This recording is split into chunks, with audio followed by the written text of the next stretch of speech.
Bismillahirrahmanirrahim. Assalamualaikum warahmatullahi wabarakatuh. Alhamdulillahirabbil alamin. Wa bihi nasta'inu ala umuri dunya waddin. Wassalatu wassalamu ala asyrafil anbiya'i wal mursalin nabiyina Muhammad wa ala alihi wa sahbihi wa man tabi'ahum bi ihsanin ila yaumiddin. Amma ba'd. Para pemirsa sekalian, sahabat Markas Inayah yang dimuliakan oleh Allah Subhanahu wa taala. Alhamdulillah, kembali kita memuji Allah Subhanahu wa taala pada siang hari yang berbahagia ini, pada hari yang mulia ini, di bulan suci atau bulan yang dimuliakan, bulan Dzulqa'dah, di mana pada bulan ini Allah Subhanahu wa taala menjadikan amalan-amalan kita dilipat gandakan. Ya. Karena bulan ini termasuk bulan haram yang Allah Subhanahu wa taala muliakan dan agungkan setelah Allah Subhanahu wa taala menetapkannya. Ya, sebagaimana firman Allah Subhanahu wa taala yang kita ketahui bersama, Allah Subhanahu wa taala berfirman dalam surah At-Taubah, A'udzubillahi minasyaitonir rajim. Inna 'iddatasy syuhuri 'indallahi 12 syahran fi kitabillah. Yauma khalaqas samawati wal ard minha arba'atun hurum. Dzalika ad-dinul qayyim fala tadhlimu fihinna anfusakum ila akhiril ayat. Kata Allah Subhanahu wa taala, sesungguhnya kami telah menciptakan baik kalian 12 bulan.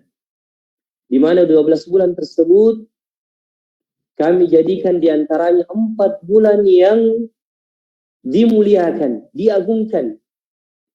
Maka Allah mengatakan setelahnya, fala tadhlimu fihinna anfusakum, dan janganlah kalian menzalimi diri-diri kalian di dalamnya. Ya, jadi dosa dan kebaikan yang dilakukan pada bulan-bulan yang lain tentunya akan mendapatkan ganjaran di sisi Allah Subhanahu wa taala, balasan di sisi Allah Subhanahu wa taala. Tapi ketika dosa atau kebaikan itu dilaksanakan pada waktu yang Allah Subhanahu wa taala agungkan di dalamnya, maka tentu pemirsa sekalian, tentu dosa dan kebaikan itu berlipat-lipat balasan dan ganjarannya. Oleh sebab itu Allah Subhanahu wa taala mengatakan, fala tadhlimu fihinna anfusakum, janganlah kalian menzalimi diri-diri kalian di dalamnya, ya, dengan dosa-dosa yang dapat melipat gandakan keburukan kalian. Ya. Oleh sebab itu pemirsa yang dimuliakan oleh Allah Subhanahu wa taala, maka apa sih yang harus kita utamakan dan perhatikan di bulan yang mulia ini agar kemudian Allah Subhanahu wa taala menjadikan kita orang-orang yang dimuliakan sebagaimana Allah memuliakan bulan yang mulia ini. Ya. Maka kembali pada judul kita adalah kembali pada sesuatu yang Nabi SAW mengatakan, ya, sesungguhnya ada satu organ tubuh di mana jika satu organ tubuh ini bersih, maka ikutlah bersih dan suci anggota-anggota tubuh yang lain. Dialah penggerak, ya, pendorong yang menjadikan manusia itu semangat beribadah kepada Allah, mendekat kepada Allah Subhanahu wa taala, dan juga sebaliknya juga bisa menjadi sebab orang semakin jauh dari Allah Subhanahu wa taala. Nabi sallallahu alaihi wasallam mengatakan, ala fil jasad mudghah, sesungguhnya pada tubuh itu ada segumpal daging. Idza saluhat saluhal jasadu kulluh, jika kemudian baik bagian anggota tubuh itu, organ tubuh yang satu ini, maka baiklah seluruh amalan yang lain. Tapi jika organ tubuh ini rusak, maka rusaklah semua anggota tubuh yang lain. Nabi mengatakan ala wahyal qalb, maka dia adalah hati kita. Ya. Maka pemirsa sekalian yang dimuliakan oleh Allah, ya, masalah hati ini adalah sesuatu yang harus, ya, tentu kita sangat perhatikan. Karena kenapa?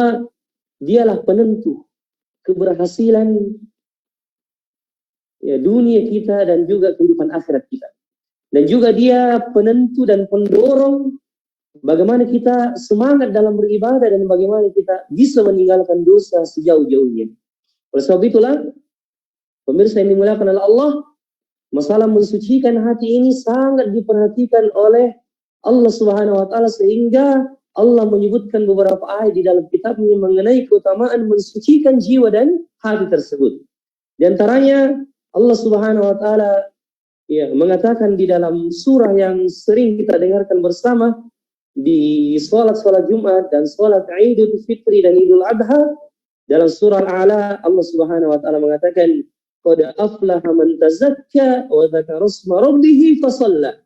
Beruntunglah orang-orang yang mensucikan hatinya tersebut wa dzakara isma rabbih fasalla, dan dia mengingat Tuhannya serta mendirikan salat.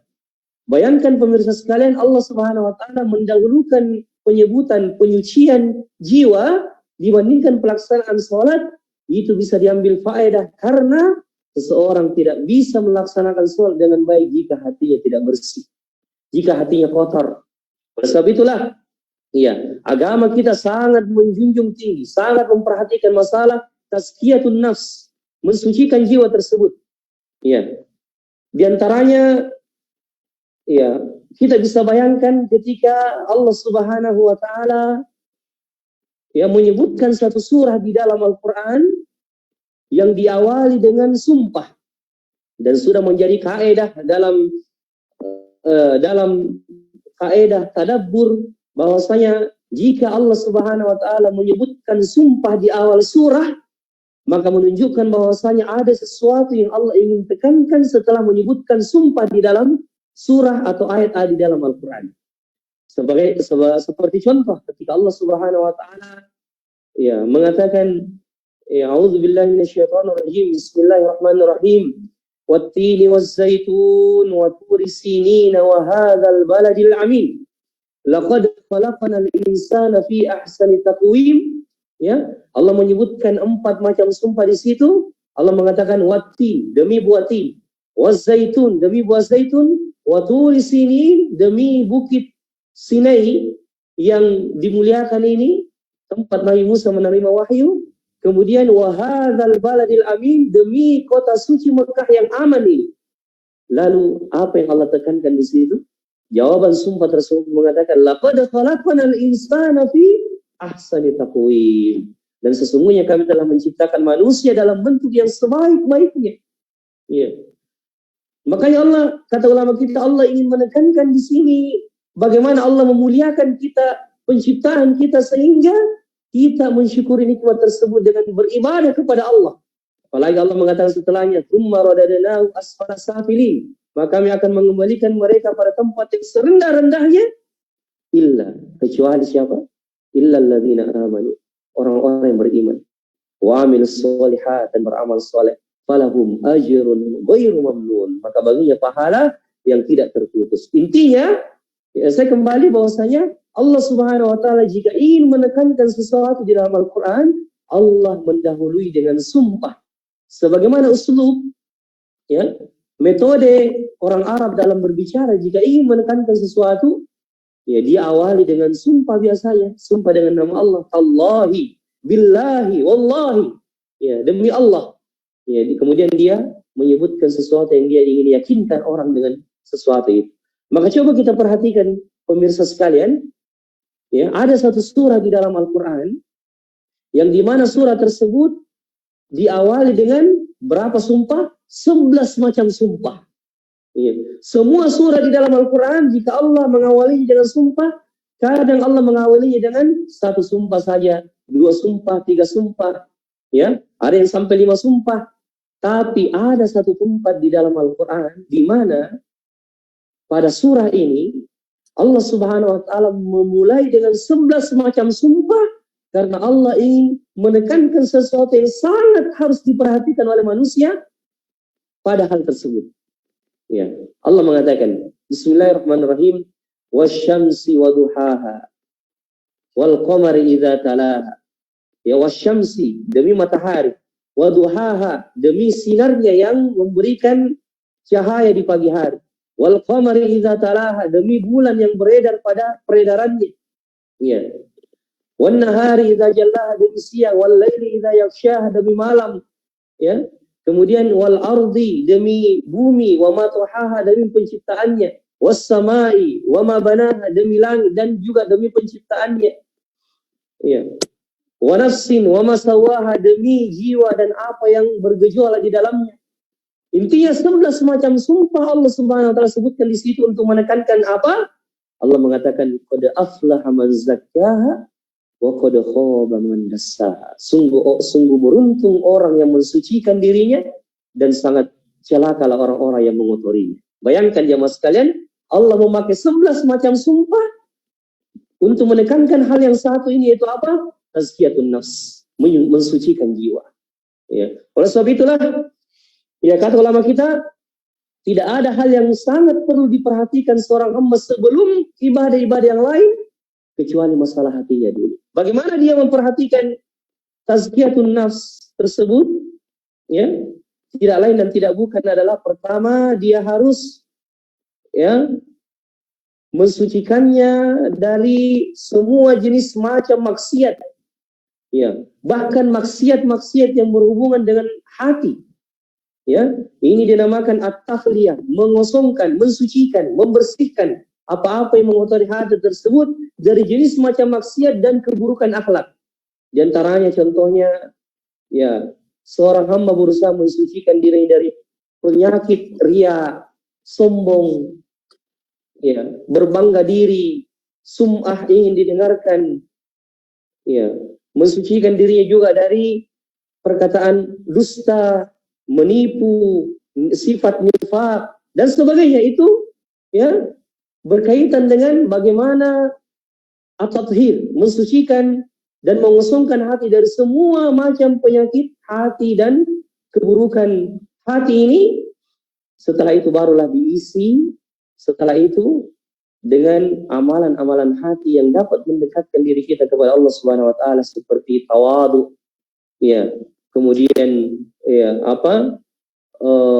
banyak berzikir, ikhlas, ar-raja, mengharap kepada Allah, ya, al-khasyah, menanamkan rasa takut dalam jiwa. Itu semua akan membangkitkan semangat beribadah dan kedekatan seorang hamba kepada Tuhannya jika dia mengisi hatinya dengan hal-hal yang kita sebutkan tadi. Itulah makna tazkiyatun nufus. Jadi pertama maknanya adalah membersihkan jiwa dari semua penyakit-penyakit atau noda-noda penyakit dosa, terutama yang berkaitan dengan hati itu secara langsung, seperti penyakit-penyakit hati, riya, sombong, sum'ah, ya, dan sebagainya. Kemudian setelah itu mengisinya dengan hal-hal yang memperbaiki hati itu, seperti ikhlas, tawadu, ya.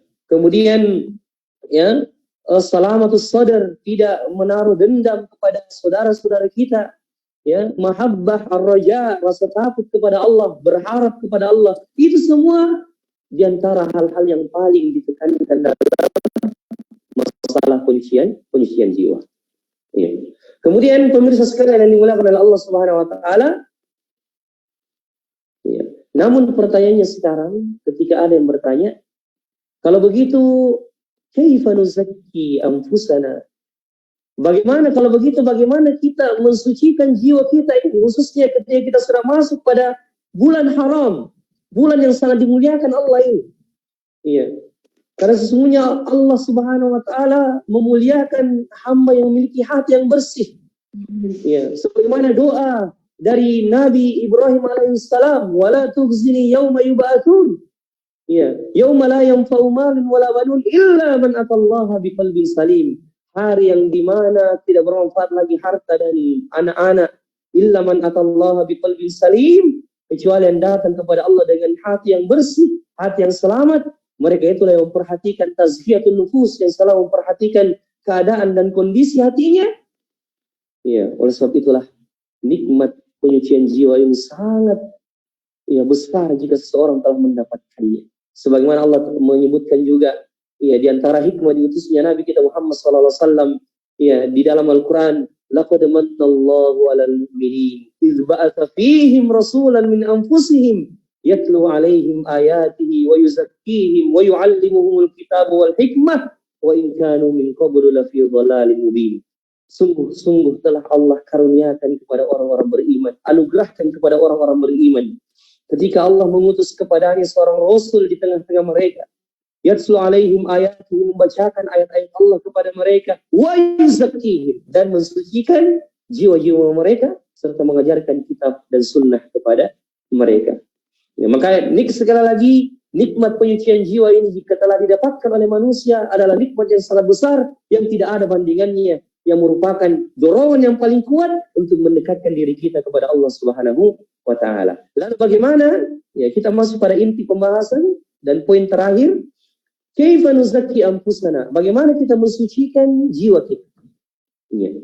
Semoga dengan apa yang kita sebutkan sedikit ini bisa mendorong semangat kita untuk bisa melakukannya agar kemudian menjadi sebab ya hati kita menjadi bersih ya sehingga kita lebih mendekatkan diri kita kepada Allah di bulan yang mulia ini. Yang pertama tentunya pemirsa sekalian ya di antara hal yang paling mendukung penyucian jiwa tersebut adalah tauhidullah taala wa quwwatut ta'alluqi bih. Ya, bagaimana memperbaiki tauhid kita, ketergantungan hati kita kepada Allah Subhanahu wa taala dan bagaimana betul-betul hati ini bergantung hanya kepada Allah Subhanahu wa taala. Sesungguhnya orang-orang yang merdeka sebenarnya adalah orang-orang yang tidak bergantung hatinya pada makhluk manapun. Iya, tapi senantiasa dia gantungkan segala urusannya, segala keluh kesahnya, segala masalahnya hanya kepada Rabbul Izzati wal Jalala, Rabbul Alamin, Allah Subhanahu wa taala. Ketika Allah Subhanahu wa taala berbicara di dalam surah Al-Insyirah di mana Allah menyebutkan ya, di mana Allah menyebutkan nikmat yang paling besar yang didapatkan oleh Nabi sallallahu alaihi wasallam. Alam nasyrah laka sadrak, bukankah kami telah melapangkan dadamu untukmu wahai Muhammad? Coba kita perhatikan pada surah ini. Allah Subhanahu wa taala membuka surah ini dengan nikmat yang paling besar yang didapatkan oleh Nabi, nikmat dilapangkannya dada beliau. Dan ketika ulama kita mencoba mengkaji hubungan pembuka surah dengan penutup surah ini, ketika Allah mengatakan alam nasyrah laka sadrak, bukankah kami telah melapangkan dadamu dan hatimu untuk wahai Muhammad sehingga tidak ada beban, tidak ada kesusahan yang engkau hadapi dalam hidup ini meskipun cobaan dan ujian bertubi-tubi mengalamimu. Itu nikmat yang paling besar ketika dada dilapangkan oleh Allah. Apa rahasia dada Nabi dilapangkan oleh Allah Subhanahu wa taala?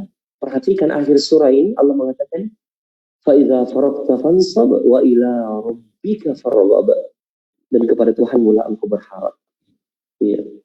Kepada Tuhanmu lah engkau berharap. Artinya, Nabi sallallahu alaihi wasallam hanya menggantungkan harapannya, menggantungkan cita-citanya, menggantungkan segala ya, mengeluh ya, menumpahkan semua keluh kesahnya hanya kepada Allah Subhanahu wa taala Tuhannya. Tempat dia bersimpuh, tempat dia mendekatkan diri, satu-satu yang dapat mengangkat kesusahan di dalam hatinya. Ketika seorang hamba hanya menggantungkan dirinya, mengeluhkan keluh kesahnya hanya kepada Allah Subhanahu wa taala, dia akan mendapatkan kelapangan dada yang menjadi pengantar itu semua untuk mensucikan hatinya di hadapan Allah Subhanahu wa taala. Yang kedua, di antara hal yang dapat membantu kita mensucikan jiwa kita adalah mulazamah qiraatul Quran wa tadabbur. Melazimkan ya atau memperbanyak qiraatul Quran, membaca Al-Quran dan mentadabburi serta merenungi isi kandungannya. Pemirsa sekalian, tidakkah kita tahu bahwasanya ya, ketika Allah Subhanahu wa taala menurunkan penyakit, Allah pun menurunkan obat. Ya, dan Allah Subhanahu wa taala telah kita bisa bayangkan ketika Allah bercerita tentang surah An-Nahl. Ya, dan surah An-Nahl ini disebutkan oleh ulama kita nama lainnya adalah suratul ni'am. Surah yang bercerita tentang nikmat-nikmat Allah di dalamnya. Baik nikmat yang kita dapatkan pada nikmat dunia, baik yang kita dapatkan pada nikmat akhirat. Iya. Tapi tahukah kita ketika Allah sedang bercerita tentang nikmat-nikmat yang telah diberikan manusia pada surah An-Nahl tersebut, di tengah-tengah nikmat itu, ketika Allah berbicara setelah Allah Subhanahu wa taala ya setelah Allah Subhanahu wa taala ya atau ketika Allah Subhanahu wa taala membuka surah itu ya, Allah mengatakan ata amrullahi fala tasta'jilu subhanahu wa ta'ala amma yusyrikun. Ya, kemudian setelah itu Allah mengatakan ya Allah memperingatkan manusia agar kemudian ya mentauhidkan Allah Subhanahu wa taala di dalamnya. Ya, kemudian memperingati bahwa menjelaskan kepada manusia bahwa telah diturunkan dari malaikat ya sebuah wahyu yang akan menjadi obat ya, yang akan menjadi nikmat yang paling besar bagi manusia. Baru setelah itu Allah SWT menyebutkan nikmat-nikmat hissiyah, nikmat-nikmat yang Allah ceritakan pada Allah sebutkan pada nikmat dunia, pemirsa yang dimuliakan oleh Allah. Dan dalam surah Al-Isra Allah SWT menyebutkan wa nunazzilu minal qur'ani ma huwa shifaa'un wa rahmatul lil mu'minin, dan Allah telah menurunkan kepada orang-orang beriman syifa, penyembuh di dalam dada mereka. Artinya apa? Tidak ada yang dapat menghilangkan segala penyakit hati dan apa yang bergejolak di dalam dada kita kecuali banyak membaca dan mentadabburi Al-Quran. Kitabun anzalnahu ilaika mubarak liyadabbaru ayatihi wa liyatadzakkara ulul albab. Kitab Al-Quran ini kami turunkan bagi manusia sifatnya berberkah. Kapan itu? Ya, dan di antara bentuk keberkahannya adalah bagaimana Al-Quran itu mensucikan jiwa. Tapi kapan itu bisa berberkah dan mensucikan jiwa? Liyadabbaru ayatihi wa liyatadzakkara ulul albab. Ketika manusia mentadabburi dan merenungi isi kandungannya dan mengambil pelajaran orang-orang yang berakal. Itu yang kedua. Yang ketiga, di antara hal yang membantu kita mensucikan jiwa-jiwa kita, kasratul dzikr umuman. Ya, memperbanyak zikir secara umum, ya. Dan kita bisa bayangkan pemirsa sekalian, ya, perbedaan antara mukmin dan munafik dilihat bagaimana sedikit dan banyaknya zikir mereka. Karena orang-orang munafik Allah sebutkan di dalam Al-Qur'an di antara sifat mereka wala yadhkurunallaha illa qalila, tidak mengingat Allah kecuali hanya sedikit saja.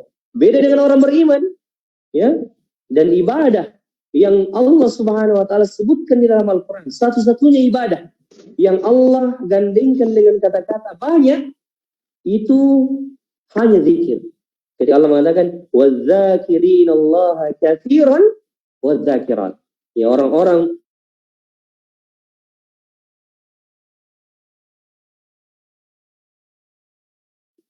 laki-laki dan perempuan yang tidak butuh tenaga, tidak butuh pikiran, cukup melepaskan lisan saja, menggerakkan lidah untuk mengingat Allah Subhanahu wa taala. Dan coba bayangkan saking pentingnya zikir ini sampai pada keadaan genting pun, di mana kita bertemu musuh yang mungkin keadaan pada saat itu kocar-kacir pikiran kita, tidak menentu pikiran kita karena mungkin memikirkan bagaimana taktik dan strategi untuk menyerang musuh tersebut, tapi Allah masih mengingatkan, ya ayyuhalladzina amanu, ya ayyuhalladzina amanu dzkurullaha katsiran. Ya, ingatlah Allah yang banyak. Ya, fasbutu, dan bertahanlah di medan peperangan tersebut.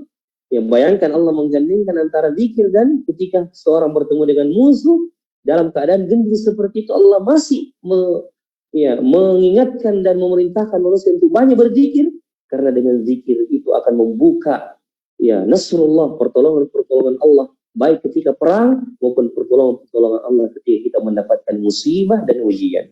Kemudian dua sebelum terakhir, selanjutnya bagaimana kita mensucikan hati kita, tentunya adalah dengan menjaga sholat fardu kita, sholat wajib kita, ini yang paling utama. Kemudian qiyamul lail walau qalilan, menjaga dan merutinkan qiyamul lail, sholat tahajud dan sholat di malam hari walaupun sedikit kadarnya. Coba kita bayangkan jemaah pemirsa sekalian yang dimuliakan oleh Allah. Di awal-awal dakwah ketika Nabi SAW mendapatkan beban yang sangat berat dari orang-orang kafir Quraisy, dapat celaan, hinaan, dan Allah Subhanahu wa taala telah mengatakan wala qad na'lamu annaka yadhiqu sadruka bima yaqulun. Sungguh kami telah mengetahui wahai Muhammad bagaimana sempitnya dadamu disebabkan karena perkataan mereka. Nabi juga manusia biasa yang mendapatkan kesempitan dada ketika tidak mendapatkan tekanan dari atau hinaan dari orang-orang di sekitarnya.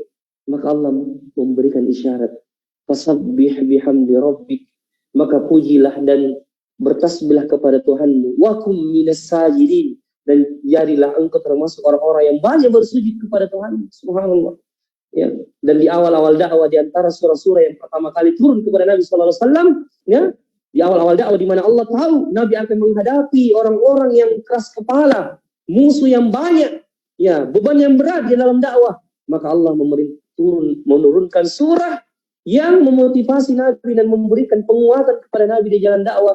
Ya ayyuhal muzammil, wahai orang-orang yang berselimut, qumil laila illa qalila, bangunlah di malam hari meskipun sedikit, ya bangunlah ya dan laksanakan sholat meskipun di sepertiga atau di setengah malam tersebut atau sedikit dari malam itu engkau mendirikan sholat. Ini menunjukkan bahwasanya qiyamul lail memberikan kekuatan bagi jiwa, membersihkan jiwa dan akan melindungi jiwa dari pengaruh-pengaruh dosa yang akan menjadikan hati seorang menjadi kotor.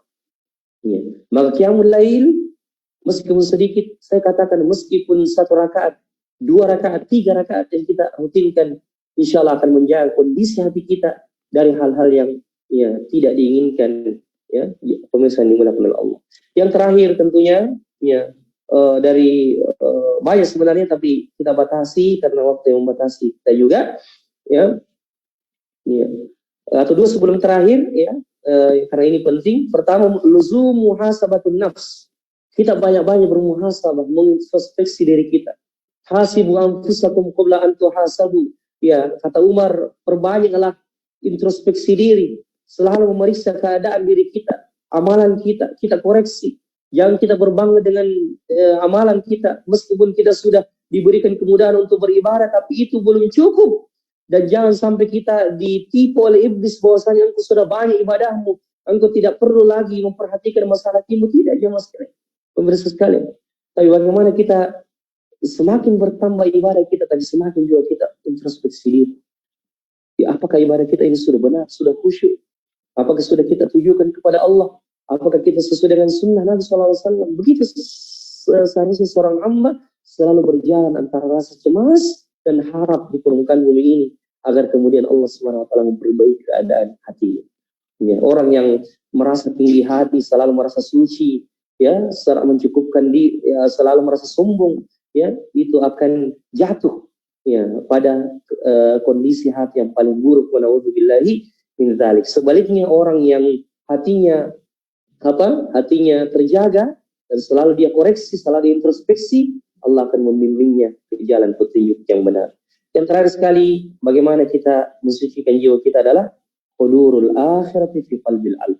Ya, bagaimana kita selalu menghadirkan akhirat itu di dalam hati kita, mengingat kematian, mengingat apa-apa yang terjadi setelah kematian, mengingat balasan-balasan oleh Allah, ya surga yang telah Allah persiapkan, neraka yang Allah ancamkan, ya sehingga ya bagus ya kalau kita memiliki buku yang membahas tentang sifat-sifat neraka dan kenikmatan surga, ya sehingga itu bisa membantu kita untuk ya selalu bergantung dan teringat dengan negeri akhirat. Ini pemirsa sekalian, mudah-mudahan sedikit yang kita sampaikan ini memberikan manfaat bagi diri kami pribadi dan kepada pemirsa sekalian yang dimuliakan oleh Allah. Masih banyak tentunya hal-hal yang bisa mensucikan jiwa kita, ya, namun mudah-mudahan yang sedikit ini bisa memberikan manfaat bagi diri kami pribadi terutama sebagai pembicara dan kepada pemirsa sekalian yang dimuliakan oleh Allah Subhanahu wa taala. Kurang lebihnya mohon dimaafkan. Subhanakallahumma rabbana wa bihamdik asyhadu an la ilaha illa anta astaghfiruka wa atubu ilaik. Akhiru da'wana alhamdulillahirabbil alamin. Wassalamualaikum warahmatullahi wabarakatuh.